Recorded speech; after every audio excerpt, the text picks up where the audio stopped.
ونسلم على رسوله النبي الكريم أما بعد فأعوذ بالله من الشيطان الرجيم بسم الله الرحمن الرحيم قال الله تبارك وتعالى في القرآن المجيد شهر رمضان الذي أنزل فيه القرآن صدق الله العظيم قابل صد احترام علماء کرام، مشائخ اعظام، ادگان، معزز مہمانان گرامی، قائدین تحریک بنیاد القرآن، اور آج کی اس نہایت ہی بابرکت نشست میں موجود جملہ حاضرین میں اللہ رب العزت کا لاکھ لاکھ شکر ہے کہ جس نے اپنی توفیق خاص اور حضور نبی اکرم صلی اللہ علیہ وآلہ وسلم کے نالین مبارک کے تصدق سے ہمیں آج کی اس نہایت ہی بابرکت نشست میں حاضر ہونے کی توفیق عطا فرمائی، اور جس حسن نظم اور جس خوبصورتی اور جس محبت اور ذوق و شوق کے ساتھ آج کی اس نشست کا اہتمام کیا گیا ہے، میں اس پر اس مسجد کی انتظامیہ کے جملہ اہالیان علاقہ اور بالخصوص تحریک منہاج القرآن کے جملہ عہدیداران کو، ذمہ داران کو، رفقا اور پی پی 114 کی پوری اور ہر اس فرد کو جس نے کسی بھی حوالے سے آج کی اس نشست کے انتظام میں انصرام میں حصہ لیا ہے، میں سب کو دل کی گہرائیوں سے مبارکباد بھی پیش کرتا ہوں اور دعا ہو کہ اللہ رب العزت آپ کی اس کاوش کو اپنی بارگاہ میں قبول فرمائے اور اس پر اجر عظیم عطا فرمائے۔ جیسا کہ میں نے ابھی جو آپ کا اشتہار بنا ہوا ہے وہ بینرز دیکھے، ان پر لکھا ہوا ہے پیغام رمضان کانفرنس۔ موقع کی مناسبت سے اچھا عنوان آپ لوگوں نے منتخب کیا ہے، اس پر بھی مبارکباد دیتا ہوں۔ تو میں اسی ٹائٹل کو سامنے رکھتے ہوئے چند گزارشات آپ کی خدمت میں عرض کرنے کی کوشش کروں گا۔ گفتگو کے عنوان کے طور پر سورہ بقرہ قرآن پاک کی دوسری سورت ہے، اور اس کی ایک طویل آیت کریمہ کا ابتدائی حصہ میں نے تلاوت کرنے کا شوق، چونکہ یہ پیغام رمضان کانفرنس ہے اور اس آیت کریمہ کے اندر بھی باری تعالیٰ نے رمضان ہی کا تعارف کیا۔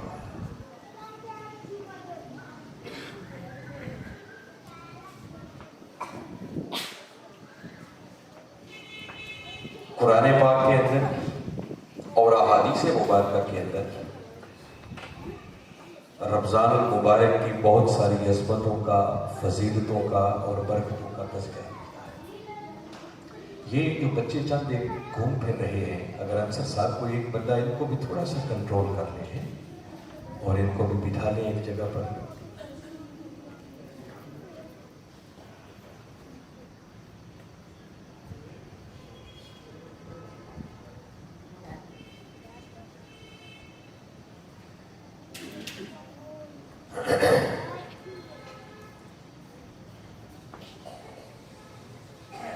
شعبان اپنے آخری مرحلے، غالب امکان ہے کہ 24 تاریخ کو پہلا روزہ، جبکہ 23 تاریخ کے روزہ ہونے کے بھی امکانات ہو سکتے ہیں۔ اگر 23 کو روزہ ہو جاتا ہے تو اس کا مطلب یہ ہے کہ 22 کو نماز تراویح ہو اور 22 کی شام سے یعنی پرسوں سے رمضان کا آغاز ہو۔ اسی طرح شعبان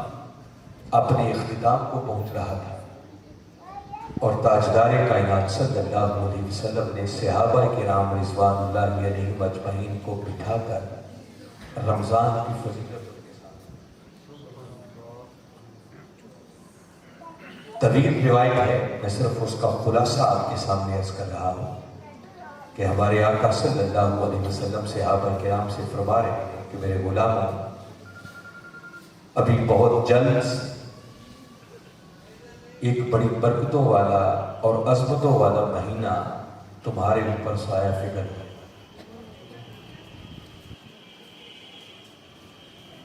ایسا عظیم مہینہ کہ جس مہینے کے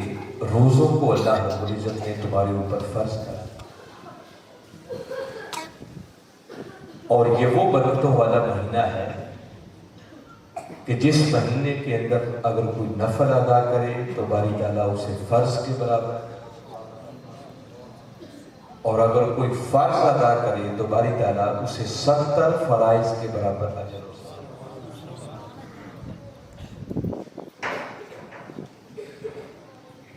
فرمایا یہ صبر کا یہ شہر المواسات، ایک دوسرے کے ساتھ غم خواری کرنا، دکھ سکھ بانٹنے کا مہینہ ہے، ایک دوسرے کے کام آنے کا۔ فرمایا یہ وہ مہینہ ہے کہ جس مہینے کے اندر اگر کوئی شخص کسی دوسرے کا روزہ افطار کروائے، اس روزہ افطار کروانے والے کو بھی باری تعالیٰ اتنا ہی اجر عطا کرتے ہیں جتنا کہ روزہ رکھنے والے کو۔ جس پر صحابہ کرام رضوان اللہ علیہم اجمعین نے پلٹ کر عرض کی کہ آقا ہم میں سے ہر کسی کے پاس تو اتنی استطاعت نہیں ہے کہ لوگوں کو پیٹ بھر کے کھانا کھلائیں اور پھر ان کا روزہ افطار کروائیں۔ تو میرے آقا صلی اللہ علیہ وسلم نے ارشاد فرمایا کہ میرے غلاموں، یہ اجر اور ثواب پیٹ بھر کر کھانا کھلا کے روزہ افطار کروانے والی نہیں ہے، بلکہ جس نے فقط ایک کھجور سے، پانی کے گھونٹ سے یا دودھ کی ایک سیب سے بھی کسی کا روزہ افطار کروا دیا تو اللہ اس پر بھی اسے اتنا ہی اجر۔ یعنی آپ اندازہ کریں اس ماہ مبارک کے اندر اللہ رب العزت برکت کی، عظمت کی، رحمت کے دروازے۔ پھر میرے آقا صلی اللہ علیہ وسلم نے فرمایا کہ یہ وہ مہینہ ہے جس کے 3 عشرے ہیں، اور پہلا عشرہ عشرۂ رحمت، دوسرا عشرہ عشرۂ مغفرت،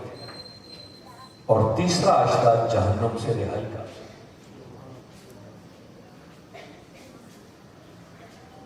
پھر مختلف اور مقامات پر، مواقع پر میرے آقا صلی اللہ علیہ وسلم نے اسی رمضان کی نسبت ارشاد فرمایا کہ من قام رمضان ایمانا و احتسابا غفر لہ ما تقدم من ذنبہ۔ فرمایا اس مہینے کے اندر جو کوئی شخص اجر اور ثواب کی نیت سے پورے احتساب کے ساتھ قیام کرتا ہے، اللہ کی بارگاہ میں حاضر ہوتا ہے، تو اس قیام کے صدقے باری تعالیٰ اس کے پچھلے سارے گناہوں کو بخش دے۔ کہیں فرمایا من صام رمضان ایمانا و احتسابا غفر لہ ما تقدم من ذنبہ۔ جس شخص نے اس ماہ مبارک میں پورے احتساب کے ساتھ روزے رکھے تو فرمایا ان روزوں کے صدقے بھی باری تعالیٰ اس کے پچھلے گناہوں کو معاف کر۔ یہ وہ مہینہ ہے جس میں جہنم کے دروازے بند کر دیے جاتے ہیں، جنت اور رحمت کے دروازے کھول دیے جاتے ہیں۔ جتنے سرکش شیاطین ہیں ان کو زنجیروں میں جکڑ دیا جاتا ہے، ہر طرف نیکی ہی نیکی۔ کہ میں نے ایسے چند ایک ارشادات صرف تعارف کے طور پر کہ رمضان المبارک کا مہینہ آ رہا ہے تو قبلی بار آقا صلی اللہ علیہ وسلم کی سنت مبارکہ پر عمل کر کے آپ ہی کے ارشادات کا خلاصہ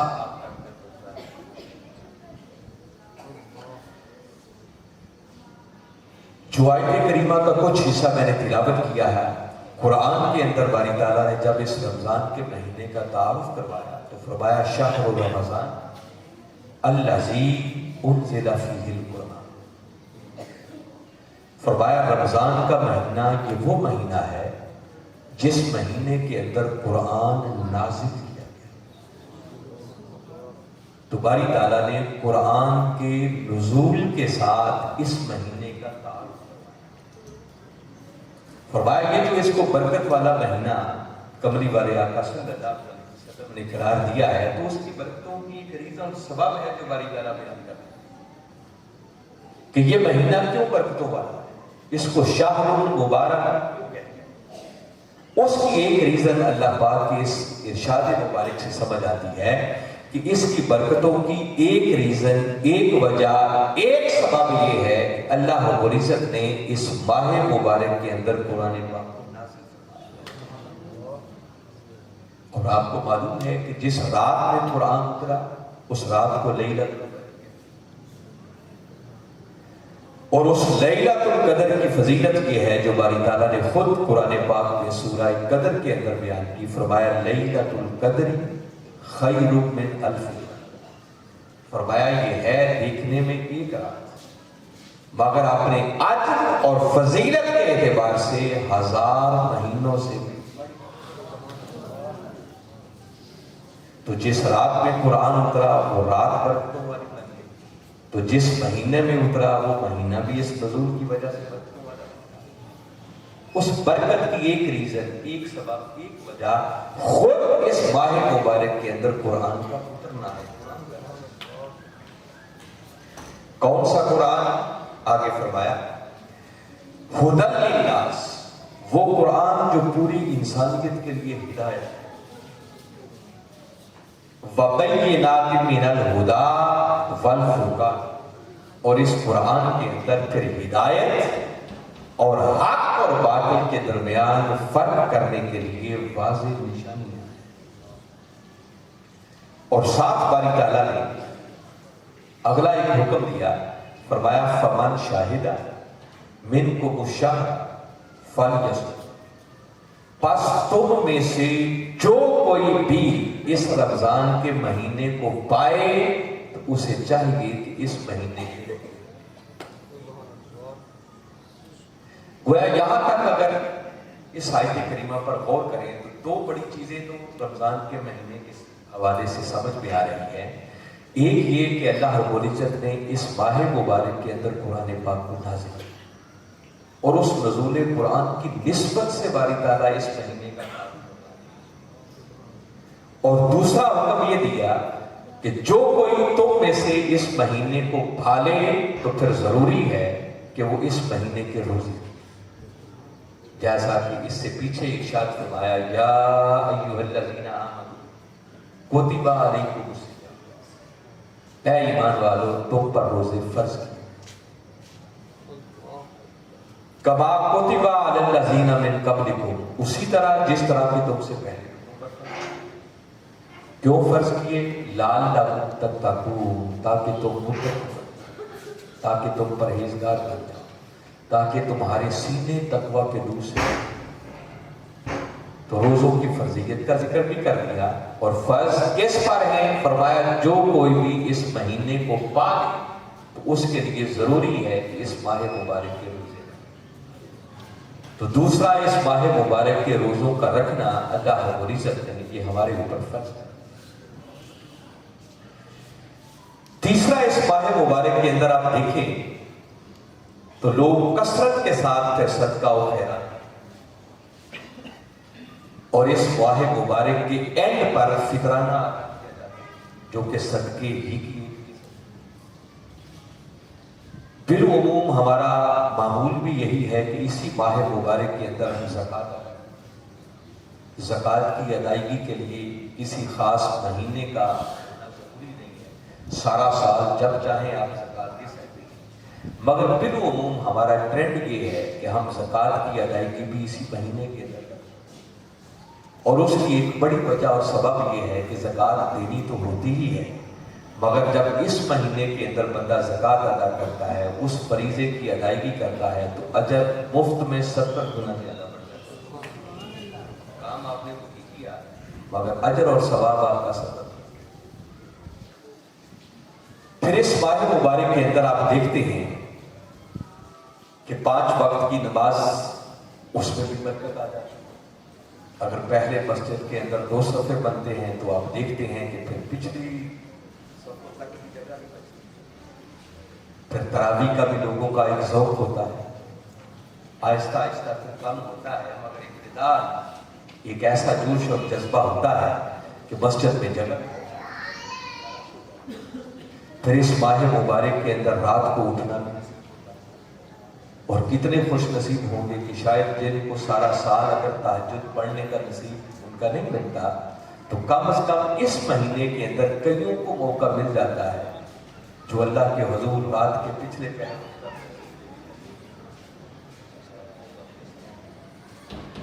پھر اس ماہ مبارک کا ایک آخری عشرہ ہے جس کو عشرہ اعتکاف کہتے ہیں، اور اس عشرہ اعتکاف میں پھر لوگ اپنے کام کاج چھوڑ کر صرف مولا کے در پر فقیر بن کر اور گدا بن کر بیٹھتے ہیں، اور اسی عشرے کے اندر پھر باری تعالیٰ نے طاق راتوں میں سے ایک طاق رات رکھی ہے جس کو لیلۃ القدر ہے، جس کا میں نے ذکر کر دیا۔ قرآن پاک میں باری تعالیٰ نے فرمایا کہ ہے یہ ایک رات مگر اپنی عظمت اور فضیلت کے اعتبار سے یہ 1000 مہینے افضل۔ تو یہ میں نے موٹا موٹا آپ کا تعارف بھی کروایا ہے کہ رمضان المبارک میں کیا کیا، اب ان ساری چیزوں پر تو تفصیل سے روشنی ڈالنا اس ایک مختصر سی نشست میں کسی صورت میں ہوگی۔ ایک بات جو میں اب تھوڑا تھوڑا کر کے میں کوشش کروں گا کہ کم از کم 2-3 باتوں پر روشنی ڈالوں تاکہ آج کی اس نشست میں رمضان کا ایک اچھا پیغام ہے کہ ہمیں کس طرح رمضان سے مستفید ہونے کی کوشش کریں۔ پہلی بات تو یہ ہے کہ اس ماہ مبارک کے روزوں کو اللہ رب العزت نے ہمارے اوپر فرض کرا، اس سے تو مفاری نہیں، بندہ بھاگ ہی نہیں سکتا، اور روزہ ایک ایسی عبادت ہے کہ آپ کو معلوم ہے کہ وہ دین جو کملی والے آقا صلی اللہ علیہ وسلم ہمارے لیے لے کر آئے، اس دین کی بنیادیں 5 چیزیں ہیں جن کو کملی والے آقا نے کرا۔ فرمایا بنی الاسلام علی 5، اسلام کی بنیاد 5 چیزیں جن میں سب سے پہلے نمبر پر ہے توحید و رسالت کی توحید، اسی کو دوسرے لفظوں میں ایمان کہتے ہیں، اور اس پر ہم جتنا بھی اللہ کا شکر ادا کریں میں سمجھتا ہوں کم ہے کہ ہم مسلمانوں کے گھر پیدا ہو گئے اور یہ ایمان کی دولت ہمیں مفت میں بڑھا سکتے۔ اس کے بعد پریکٹیکلی کرنے والے کل 4 کام ہیں جن کو کملی والے آقا صلی اللہ علیہ وسلم نے دین کی، اسلام کی بنیاد بنا دی۔ یہ کل دین نہیں ہے یار، یہ کیا ہے؟ یہ دین کی بنیاد ہے۔ تو بنیاد ہوتی ہے، وہ کبھی کل عمارت نہیں۔ یوں سمجھیں کہ اسلام کا خوبصورت محل جو آپ نے کھڑا کرنا ہے نا، اس کے لیے بنیادیں کلمہ پڑھ لینے کے بعد یہ 4 تھی،